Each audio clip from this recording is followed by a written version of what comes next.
ain't fast, call it high speed. I've been working hard, yeah, I've been working nightly. If you think you'll win, not likely. I be taking shots, yeah, cold-blooded, icy. Watching numbers grow is what I call sightseeing. In the front row, run it up when they hype me. The following grows, they know how to ignite me. Call me CEO, I've been running shit right, see.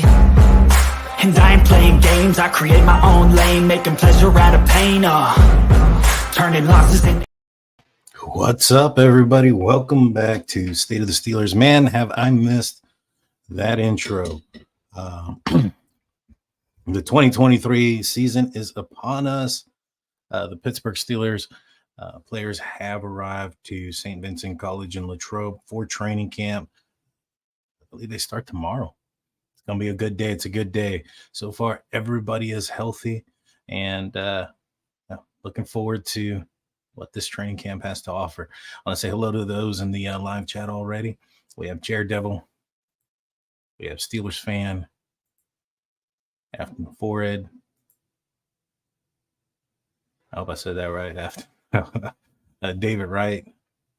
Can't wait for the season. Can't wait for the season. And first, we got to start off with some awesome news that occurred yesterday. Joey Porter Jr. signs his contract. You know, he was the last remaining Steelers rookie not to sign his contract. He's officially signed his contract as of Wednesday, which was is his birthday. And it was it's a 4-year, $9.618 million contract, which includes a $3.995 million signing bonus. Congratulations. Happy birthday, my man. You have about 9 million reasons to be celebrating. So congratulations. He's now in training camp as well. There's no fear of holdout, no fear of anything. We're looking forward to it. To see what he's going to be able to put out on the field. Now, what we're going to do today is I'm going to talk about my early predictions, and I'm going to see how I do a little bit later on in the season, see how it, whether my predictions came to fruition or if I was completely wrong. First and foremost, let's start off with, also I forgot to mention, myself, and I've joined Nathan Heinz from In Hindsight. He's also a co-host of the Unofficial Steelers podcast with myself. He is having a fantasy football league that I have now joined. And so on either Tuesdays or Wednesdays, when the season starts, we're going to have a show dedicated to that fantasy league and my fantasy team. This is the first time I've done a fantasy team like this. I've played DraftKings. I've played FanDuel, things like that. It's a little bit different in that kind of fantasy football realm. This here is going to be the entire season. I've gotten the rules, so to speak. I'm excited for it. We're going to start when the draft happens. As soon as as soon as the season gets closer and we have a date for the draft, for the fantasy league, I'll explain. I'll let you guys know that in the community tab. And so let's start with the predictions, and let's start off with, early to end.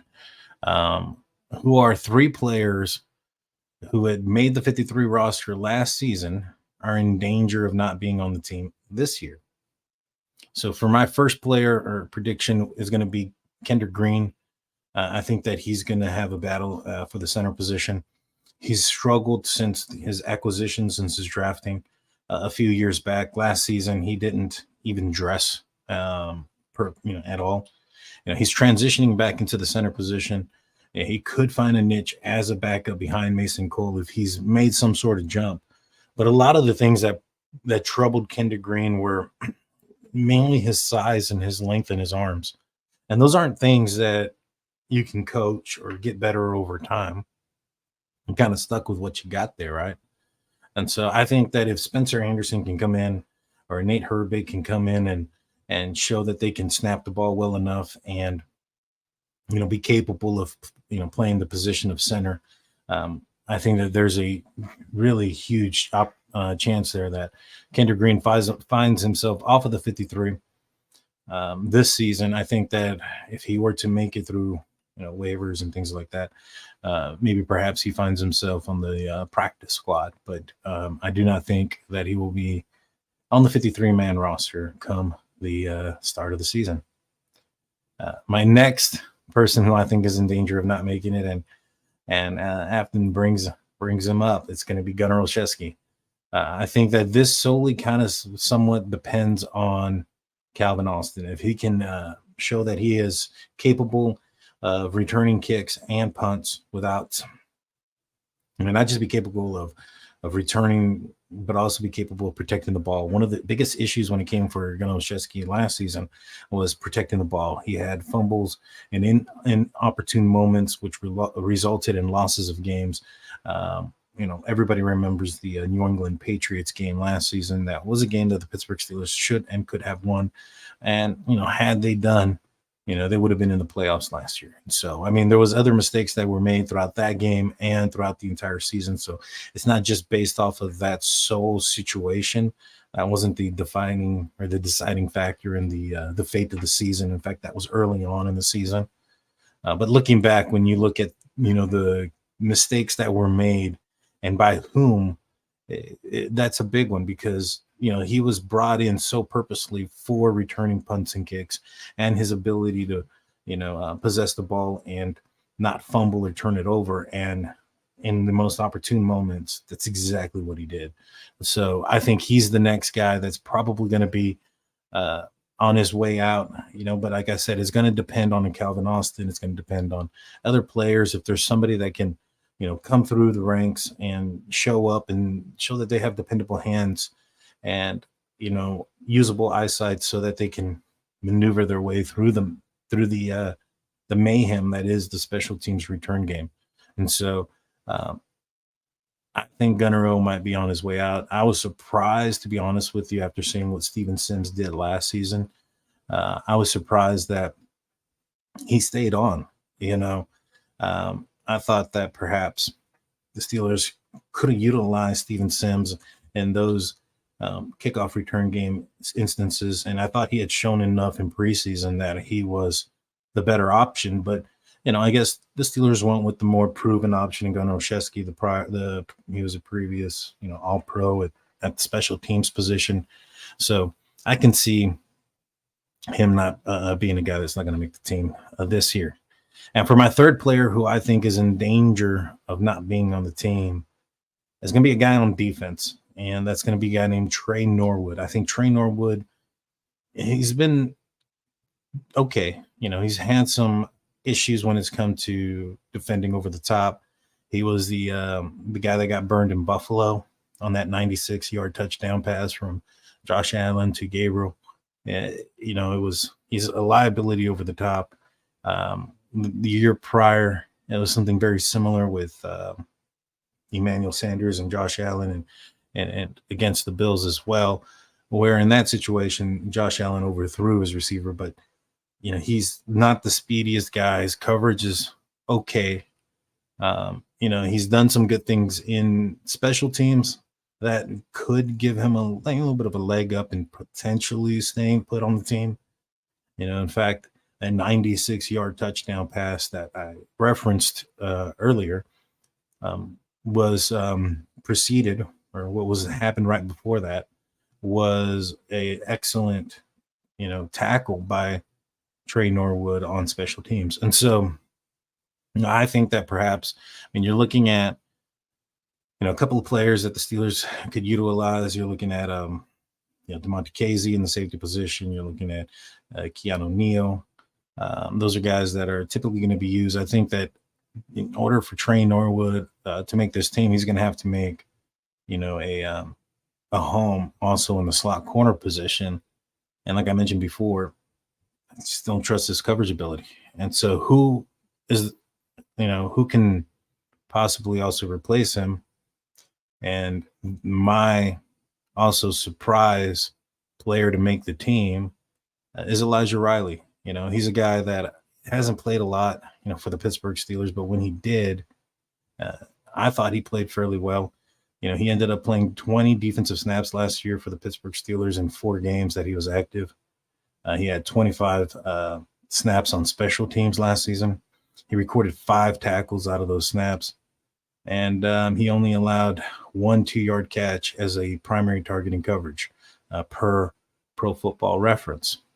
And so as I mentioned before, who's the competition there? You got Minka Fitzpatrick, Deontay Casey, Keanu Neal, Trey Norwood, Miles Killebrew as your safeties alongside with Elijah Riley. Is it possible that Elijah Riley can jump a Trey Norwood? I think so. I think there's that possibility. We've already heard earlier on in, I think it was in OTAs, that Elijah Riley had a pick against Kenny Pickett. So take that for what it is. I think there's a possibility there that that he could make the team. And like I said, I think that my surprise player to make the team is going to be Elijah Riley. I think he's going to be a slot corner coverage safety guy in there. Let me know what you guys think in the comment section and in the chat room. What you guys think about the three players who I think are in danger of not making the team. We have Kendrick Green, Ben Olszewski, and Trey Norwood. Our surprise player is Elijah Riley for me. So my next question is going to be, are all open day 53 players currently on the team? And if not, which positions get addressed? So first and foremost, I don't think that all 53 players that are going to be, on open day, against when the Steelers go up against the 49ers, I do not. I think there's going to be an opportunity for players to join this team when there's surprise cuts or things of that nature that occur throughout the end of preseason. I think that the Steelers are going to end up picking up a player or two. Not to mention that they are rumored to and have brought in a couple of linebackers throughout the offseason. Quan Alexander, an inside linebacker, is a guy that was brought in not too long ago.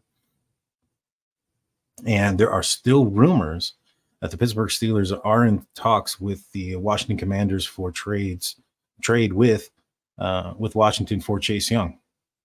The rumor has gone that right now, currently, it's the Pittsburgh Steelers and the Ravens that are in some sort of talks about a trade for the one-time first-round outside linebacker. And so, is it possible that the linebacker position gets addressed before start of the regular season? I think so. Probably more so the inside linebacker position. Landon Roberts and Holcomb, they're starter capable. I think that they are starters in the NFL, but they're ranked near the bottom in PFF for a reason. And I think that they're adequately ranked as of right now. And the reason being is Holcomb's had some injury history. In fact, he was injured all last season. So there's a big question mark as to what kind of player he's going to be this year. And Roberts is on the wrong side of 30. And so, he's getting up there in age. You have Mark Robinson behind them, who was a 7th round, draft pick, who was a running back for majority of his collegiate career. It's just, there's a big question mark there. So do I see the possibility of bringing in a veteran in there that can, maybe a little bit more athletic, can play the game? There's a possibility. And I think the Steelers have shown that they are willing to do so. They brought in an Alexander before. And so I think that they're still going to address that. As far as Chase Young, I'm not sure. I mean, he just gave the bag to Alex Hightsmith, so I'm not sure if there's going to be some money there. In order to, there's two parts of that trade. You have to give something up for Chase Young, right? And then you also have to pay him. He's on his, they didn't sign him for the 5th-year option, Washington, that is. And he's on his 4th year, last year of his rookie contract. He's going to want an extension. He's going to want that, when the trade happens. If not, you're going to have a guy who's disgruntled, who hasn't bought into the team, who wasn't drafted by the Steelers, and, a guy who doesn't, has no emotional tie to the team. And so you're going to have to create that emotional tie financially, right? And get him excited and all those other things by signing him to an extension. Now, perhaps, his surrounding, the team that he was with in Washington, wasn't the best suited place for him to develop and thrive into the player that so many people thought he was going to be coming in from college. Maybe perhaps he can have a better career, somewhere like the Pittsburgh Steelers, where the organization is win first, and it's a classy organization that's top notch. From coaching staff to the owners, etc. And so, I think that it would be a better environment for him, and he could have that. But I think if I were him, I wouldn't want to sign anything long term. Probably 1 year prove it deal. You go somewhere like Pittsburgh, it could be attractive to him because you got to look at the rest of the defensive line, right? You got a TJ Watt, Alex Highsmith. He could be a guy that's in rotation, but he's always across somebody who is capable of double-digit sacks, right?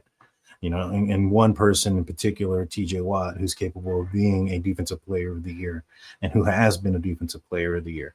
So you can assume that when he's on the field, that he's going to have favorable matchups because of those two players playing on the opposite side of it. Now, when he's playing in a 3-linebacker set, what we have seen when the Steelers had like a Melvin Ingram, then you're looking at himself, you're looking at TJ Watt, you're looking at Alex Highsmith, Cam Hayward, Larry Ogunjobi. We'll see what Keanu Benton can do. Perhaps if he's able to be what, as advertised and comes out to be a fantastic, nose tackle, then this up front group is going to be this front group here for the defense. It's going to be one of the best in the league. And adding a Chase Young to it would only make it better. It really would. And so I think that if you're a Chase Young, you're still young, you may think to yourself, if I play 1 year with the Pittsburgh Steelers, I may not get the bag this year. I may not get, everything I want. There may not even be a situation where there's an extension. You just play this last year of his rookie contract. I think the Steelers in that situation, if they are really truly battling with the Ravens, being that the Ravens are, a divisional rival, that could increase the price tag for that player, but if you're giving up anything more than a third for this player, you're expecting to have an extended contract there. So I don't know if it's going to happen. Maybe it will, maybe it won't. Maybe the Steelers are just throwing their hat or their name in the hat just to increase the value. So that way, if he does end up getting traded to the Baltimore Ravens, then they're going to be giving up significantly more than what they would have probably been comfortable doing. So maybe perhaps that's going to be the case. Let's see. We got a few more people in here. We have Humberto. How's it going, my man? We got Gene Smith. We got Jamie, Queen of the People. Thank you guys. Thank you guys for tuning in. I appreciate y'all. If you guys haven't hit that like or subscribe, please do so. I'd appreciate it. So those are the players and the positions, in my opinion, that could be addressed come, by the time the start of the season happened. And not to mention, guys, injuries are a huge part of this game. And so the likelihood of somebody going down is unfortunately high. We'll knock on wood and hope that it's limited and not something serious, but those things do happen and players would need to be addressed. It happens every single year. Let's just hope this year the Steelers can stay healthy, because I think when you look at the Steelers and, where they've fallen in the last, let's go back decade, a lot of that has been due to, in my opinion, health, key players getting hurt at the wrong time. And so if the Steelers can stay healthy, I think they're going to have a pretty strong year. All right. So who are going to be the Steelers' 5 captains? Last year, the Steelers had Najee Harris, Mitch Trubisky, TJ Watt, Cam Hayward, and Miles Killebrew. Now, I think that when you look at Najee Harris, Cam Hayward, TJ Watt, I think that those guys are going to stay. Those guys are going to be your Steelers captains. I think there's going to be 2 additions. On special teams, I think it's going to go back to Boz. I saw him get ready. Saw him walking into Latrobe. He looks ready and he looks poised. He had a little bit of a down year last year, so I anticipated him, really picking it up this year to make up for it and being on his game. So I think Boz is going to be the special teams captain. And the other offensive captain, I'm going to go with Kenny Pickett. Last season, in the beginning, obviously he took over a quarter into the season, going into the toughest part of the schedule. But after the bye week, it really did look like he was no longer that rookie quarterback. It really did seem like he was poised and then was starting to settle in as a captain. And as the season progressed, you really saw that out of him taking that leadership role as the Steelers quarterback. And then you go into the offseason, you see him having, his players going out to Florida before the draft to go build that chemistry, and build. We've seen videos of him just working out with all of the receivers this entire offseason. And so we've seen that move for him to be the leader. And I think that he's going to end up taking that captain position, and you're going to have TJ Watt, Cam Hayward as your defensive, Boswell as your special teams, and on offense, I think it's going to be Najee Harris, and it's going to be Kenny Pickett this year. I'm excited about it. I think he's earned it. He's the captain of the team. In my opinion, the quarterback should be your captain. If it's not, if your quarterback is not your captain, then I reckon you're probably, not going as far as you would hope. You know what I'm saying? You're going to want the person that's in charge of your offense, that's handling the ball all the time, to also be your leader and to, guide the offense into battle and be able to handle that adversity. And I think that's why, Ben Roethlisberger was, he may not have been the perfect, teammate at certain times of his career, but towards the end, and once he became captain more consistently and became a better teammate, one of the things that made him a great captain outside of being that leader was his ability to lead his team, at the end of games when it mattered the most, and not flinch during, the most weighty part of the games, and do routine things routinely when it counts the most, as Mike Tomlin would say. So I think Kenny Pickett can do those things. I think we saw his ability to finish games at the end of games. What we saw against the Vegas Raiders and against the Baltimore Ravens, especially in Baltimore, because that was in hostile environment on the road, late December. Divisional opponent with playoffs on the line is able to go down there and construct a winning touchdown. In fact, at that moment, I think the Ravens hadn't allowed a TD in 15 quarters or something like that. And so, going up against a very stingy defense that was, it's a hard-nosed game when you're playing when the Steelers are playing the Baltimore Ravens. And so to see him being able to do those things shows me that he's going to be a really good leader. And I think that he's going to be a captain this year. Hey, Just Me is in the building. How's it going? Brian Brown. I agree 100%. So let's go to the Steelers MVP. Last year, the Steelers MVP was Minkah Fitzpatrick. And, he had the interceptions. He's a guy that, in my opinion, could be an MVP almost every year as long as he stays healthy. He's that type of dynamic player. He plays. Now, last year, him being an MVP could have also been a result of TJ Watt being a little bit, banged up. If TJ Watt's there all year, he's going to get, if he's healthy too, if he's able to get somewhere around those 17, 18 sacks, that's something to compete with as far as MVPs go. But for me, I think it might be going over to the offensive side. And I'll explain to you guys a little bit more in detail a little bit later as why I think the offense is going to have to be explosive this year. And I think that they're going to at least try. We'll see if it works out. We'll see if Canada can put it out there correctly. But I do think that they're going to at least try to be explosive this year. And if it works out, I think that there's going to be a new Steelers MVP. And it's going to be who I think is going to have a breakout year this year. And it's somebody not many people were talking about, and that's Deontay Johnson. Deontay Johnson is a guy that gets a lot of flack because of his drops that he's had and, running backwards and things like that. But I think he's a dude that can get open. His separation skills are there. His drop rate is a little bit, misleading. Because you go and look at the statistics behind it, it's one of the lowest in the league. But when you go and look at the game, it's in the weightiest moments. I think he has something to prove. He had no touchdowns last year. I think he's going to have to break it out this year. When you have the likes of, you know, George Pickens on the opposite side, you have, Pat Fryermuth, who I think is also has the possibility of having a breakout year. The only reason I feel that I put Pat Fryermuth or Deontay Johnson ahead of Pat Fryermuth is just because Steelers really haven't ever utilized the tight end position like that.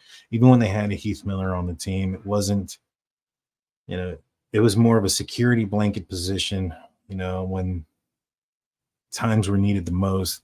It wasn't like a money well, so to speak.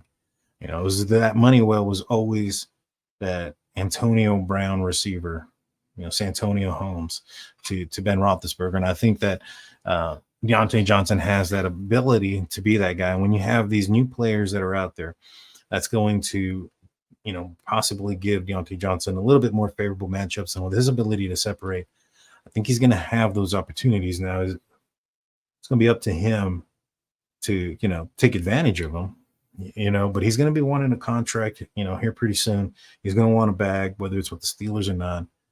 And he's going to have to, make some plays. And so I think he's going to end up being a breakout player. At the end of the day, also, like I mentioned before, Canada's going to have to make some splash, to keep his job, in my opinion. Even if he goes out there, this team goes out there and they score 22 points a game or 20 points a game, which is 2 more than they were scoring last year at 18. To me, that's not enough. Even if the Steelers somehow manage scoring only 20 points a game and win 10 or 11 games and end up in the playoffs to lose in the first round, I think that Matt Canada's gone. And I think that he knows that. I think that he knows that in order for him to keep his job, that there's going to have to be splash to be made. And this team is going to have to put up at least 24 points per game, which is a full touchdown more than what they were doing last season. In my opinion, there's no excuse. You have your quarterback. There's no question about who the quarterback is. There's no controversy behind who's a quarterback. So the offense should be tailored to what your quarterback likes to do and doesn't do. You've had more than, you've had a maybe not a full season with him as the starting quarterback, but majority of last season as him as the quarterback.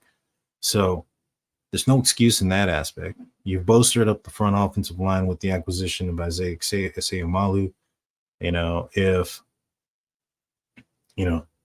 that left tackle position is going to be improved from what it was last season, whether it's Broderick Jones beating out Dan Moore because he's just a better player, or Dan Moore having such a great offseason and proved to the point where he outplays Broderick Jones at this point and keeps him at bay. In my opinion, that left side, alongside with, Isaac Seumalo being on the left side, it's probably going to be one of the, the dominant side, whichever way you look at it. Right. And so, I think that there's no excuse. You have, a receiver in Deontay Johnson that can get open. You have a receiver like George Pickens who can catch everything. And you have towers as far as tight ends that in Pat Fryermuth and Darnell Washington who can catch. And you got a speedy guy like Calvin Austin. There's no excuse. You have a 1-2 punch at the running back position with Jaylen Warren and Najee Harris. This offense should, at the very minimum, be scoring 24 points a game. If they are not, that's solely on the offensive coordinator. And, I think that he knows that. He understands that. And so this team is going to have more splash. And I think, that's going to force Canada to do so. It's a double-edged sword, Could work out great. And if it does, if this team is who we think they are and these players rise to the potential that they have, it should work out great. But if the design isn't there, or the players just, need a little bit more time to develop, then it could really fall flat on, on our face. So it's a double-edged sword there, being more aggressive and things like that. But I think that the offensive coordinator's seat is hot as ever. And, for self-preservation reasons, I think he's going to have to put it up in the air.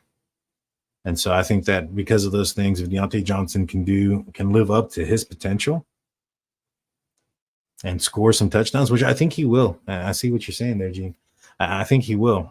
I think there's going to be an emphasis on that, to be honest with you.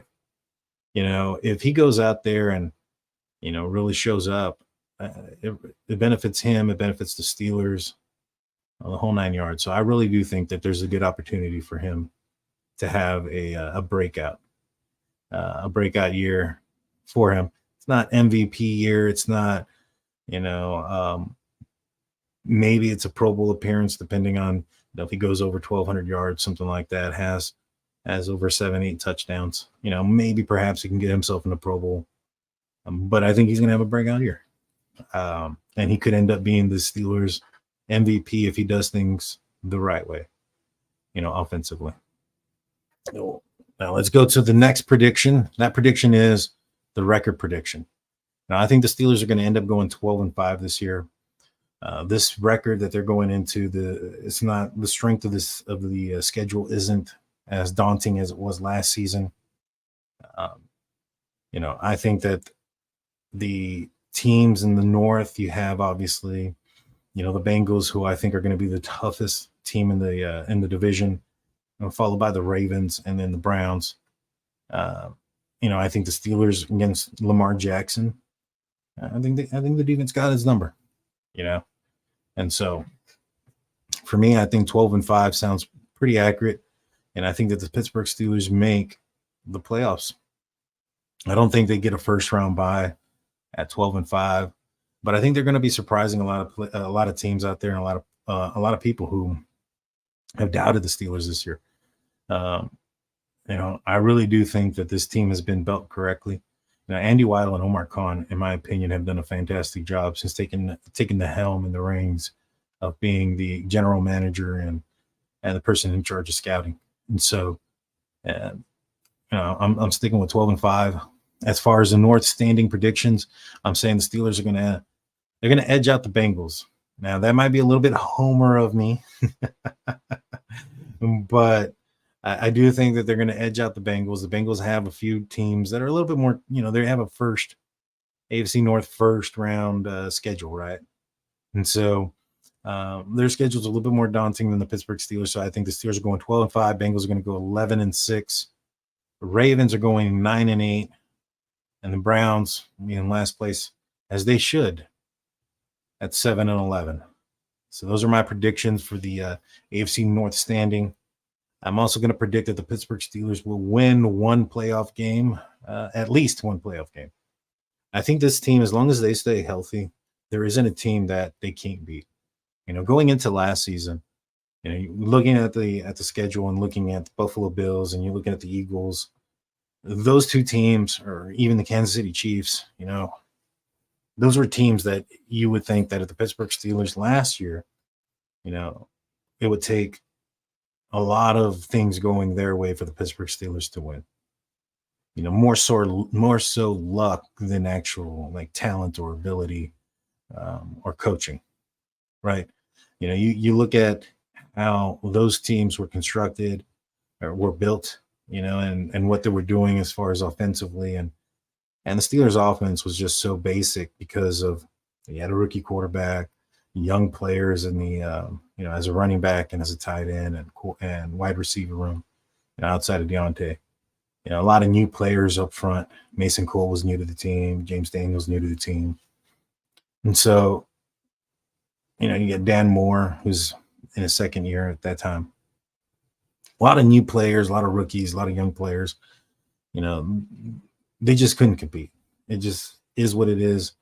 It would have to be a turnover, pick six, a lot of those type of things to happen for the Steelers to compete against those teams. And I don't think that's the case this year.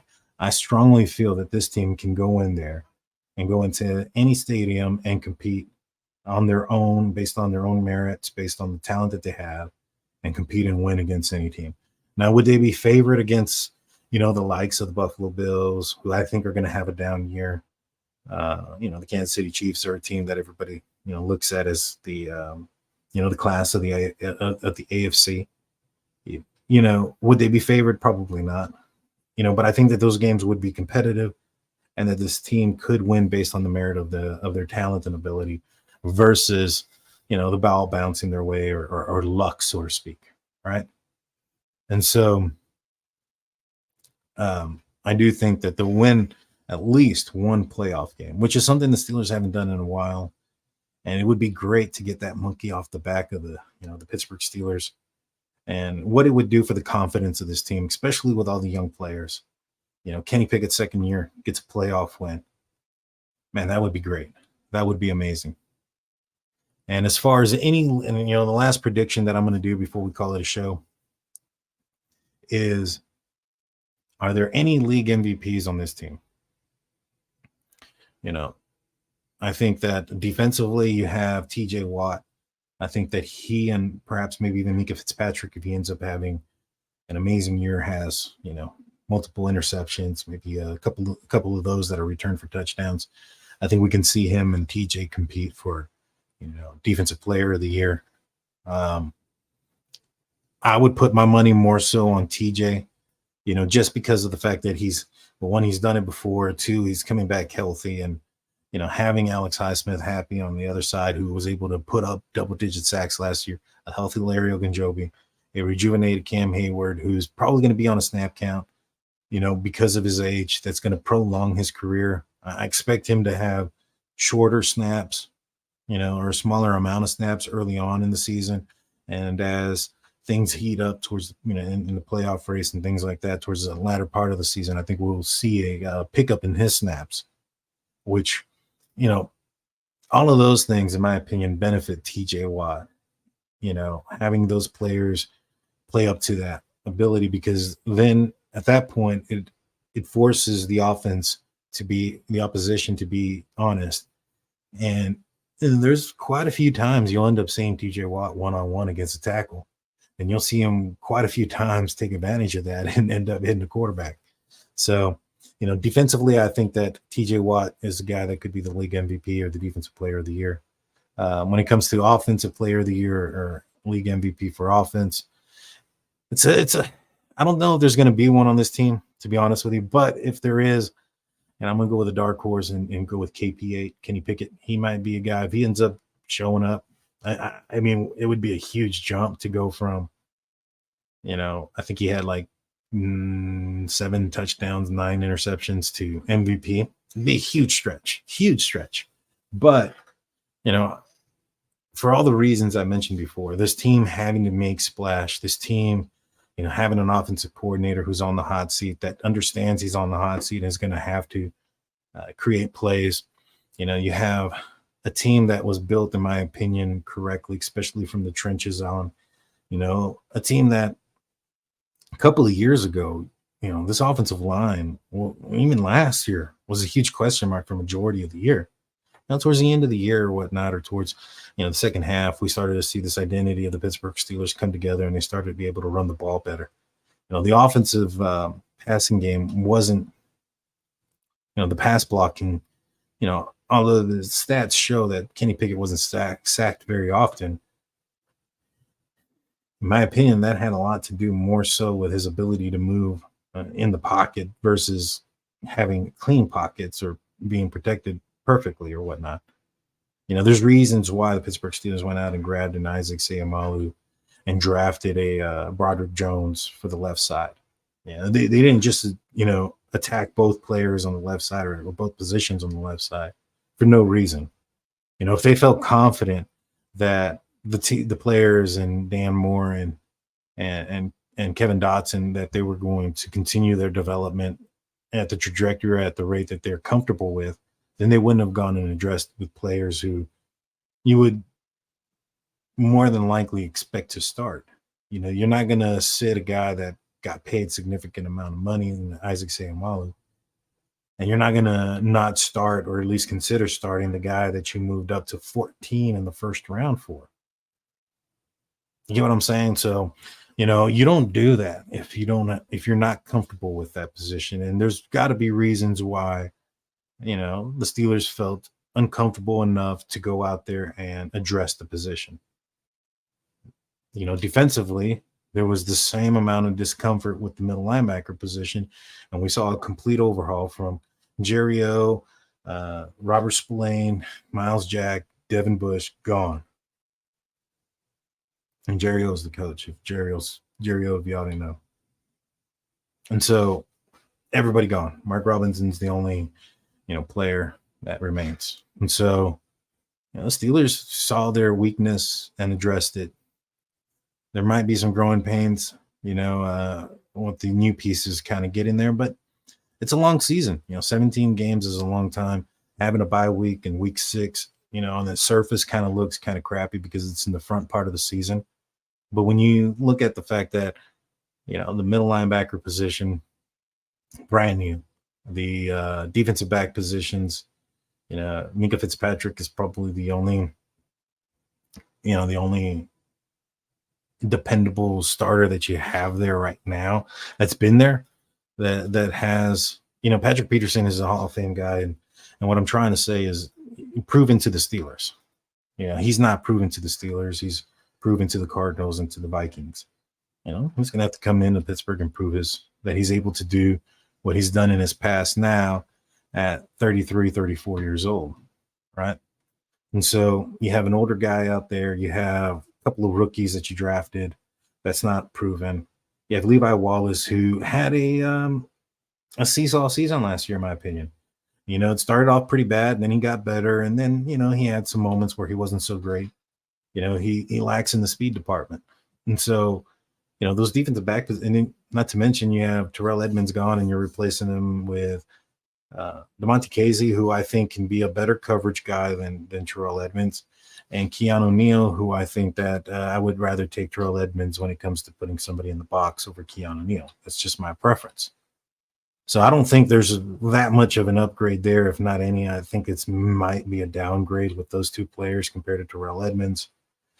Cam Sutton, losing him for Patrick Peterson and Joey Porter, the goal is that JPJ is going to be, the guy of the future, the whole 9 yards. So we'd hope that eventually he would have surpassed him. But, to say today that Joey Porter Jr. is better than Cam Sutton, I think would be foolish. It'd be a little bit early. He hasn't played it down yet. So let's see what he's able to do. But with all that said, I think there's going to be some growing pains early on. But I think this team has, the defensive front to,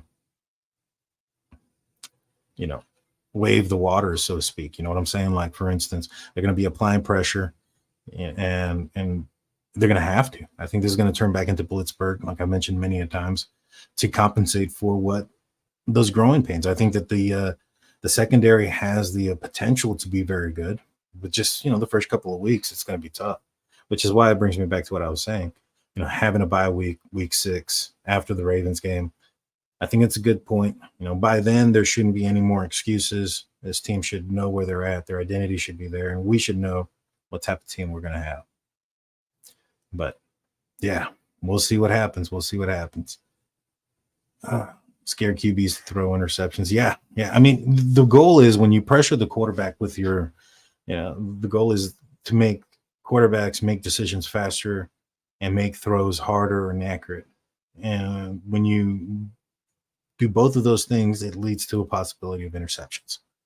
And so, this is a team that had the most interceptions last season. We'll see if they do it again. Now, let's see. Building blocks are there. Now they need to build the chemistry and work on the development. 100%. I'm looking forward to this season. I might be going to Latrobe. I'm not sure yet. For some reason, the wife is kicking me out and making me go. No, I'm just kidding. But she did tell me, she's like, hey, get out there, go to Latrobe, go to the Friday Night Lights. Let's get a glimpse of what the 2023 Pittsburgh Steelers are going to be about. So you might see me out there. I'll let you guys know. Again, I think it's going to be on Tuesdays. Once the season gets closer, we're going to be doing a fantasy day where we talk about the fantasy players that are on my team, and we'll do all those things with that. And we'll also be covering more Steelers talk. So with all that being said, guys, it's going to be a show for me. Please hit that like and subscribe button if you're not already subscribed. Ring that notification bell. Check out the other channels that I'm on. I'm on Drunk Turkey Show. If you're not familiar, I'm on Scale 1 to 10. That's a new channel that myself and my wife, who is a Steelers fan, and also in the live chat, me and her have that channel that we're a part of. I'm also a part of Steel Curtain Network. I do the Monday Hangover Show with Shannon White, and my Saturday show, State of the Steelers on Steel Curtain Network, has now been moved to a more primetime slot of Friday. So get a little bit more, the information that I say has more relevance. You know, when the season starts and your show's on Saturday, the relevance of that show is typically one day, right? Because after Sunday, whatever I said on Saturday, it really doesn't matter. So moving a day forward onto Friday is pretty awesome in that realm of understanding. So go check me out there. Also, for the preseason, I will be live streaming, not the games per se, but I will be doing a play-by-play commentary on the preseason games. And depending on how it goes, I've never done it before. Depending on how that goes, I might do that and continue to do that during the regular season for the games that I do not attend. If you're interested in the game, I still have a few games available. I'd have to go look at which games they are, but I do have a few games available. As a season ticket holder, I have 2 tickets that I sell for all the home games, or most of the home games, except for the ones that I attend. Right now, the one that I am looking at attending is the final Steelers home game on December 23rd against the Cincinnati Bengals. All the other games, I think the 49ers game has been sold. The Baltimore Ravens game has been sold. The Jacksonville Jaguars game has been sold. And I think I have another one. If you're interested, just let me know. It's we're in section 122. So if you're a part of if you watch Steel Curtain Network and you're familiar with Dave Schofield, that's the same section that he's in. He's a couple of seats away from me. So there's an opportunity if he ends up going to that game that you'll see him or Big Bro Scro, who is also not necessarily in our section, but very close and goes to the games often as well. So hit us up. Hit me up on my email, stateofthesteelers@gmail.com if you're interested. I appreciate everybody in the live chat.